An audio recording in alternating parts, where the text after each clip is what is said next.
ان کی پالیسیز کو رد کیا ہے، اسرائیل کو تسلیم کرنے سے انکار کیا ہے، امریکہ کو ایبسولوٹلی ناٹ کہا ہے، ناموس رسالت اور ناموس پاکستان کی جنگ دبنگ طریقے سے لڑی ہے، انڈیا کے مودی کی ہاتھوں میں ہاتھ ڈال کے کوئی خسر پسر کونے خدروں میں جا کے نہیں کی، اس قسم کی کوئی پالیسی جو ملک دشمن طاقتیں چاہتی ہیں اوپنلی سینہ تان کے ان کو انکار کیا ہے۔ ظاہری سی بات ہے پھر ان کی جان کو خطرہ ہوگا، جو انہوں نے کہا بالکل ٹھیک کہا، لیکن اللہ پاک کی ذات بھی اوپر بیٹھی ہے، عزت اور ذلت کے فیصلے اور زمین اور جان اور مال کے فیصلے جو ہے وہ آسمانوں پہ ہوتے ہیں، زمینوں پہ نہیں ہوتے۔ لیکن یہ جو خان صاحب نے ڈی نیوکلرائز کی بات کی ہے اور توڑنے کی بات کی ہے، باتیں ہم نے بھی سنی ہے، اس میں آپ کیا کہتے ہیں، کچھ صداقت ہے؟ اچھا، میں نے کل پریس کانفرنس کر کے یہ بات کلیئر کی تھی، یہ بڑا اچھا سوال آپ نے پوچھا۔ 1995 میں پہلی دفعہ ایک امریکن ریسرچ ادارے نے یہ تھیوری پیش کی تھی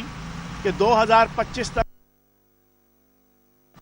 کہ جناب پاکستان اپنے اس نقشے کے تحت کرۂ ارض میں نہیں ہوگا، اور یہ ان کی پلاننگ بھی ہے، ان کی خواہش بھی ہے، ان کی سوچ بھی ہے، اور اس کے بعد سے لے کے اب تک پچھلے 27 سالوں میں ہزاروں لوگوں نے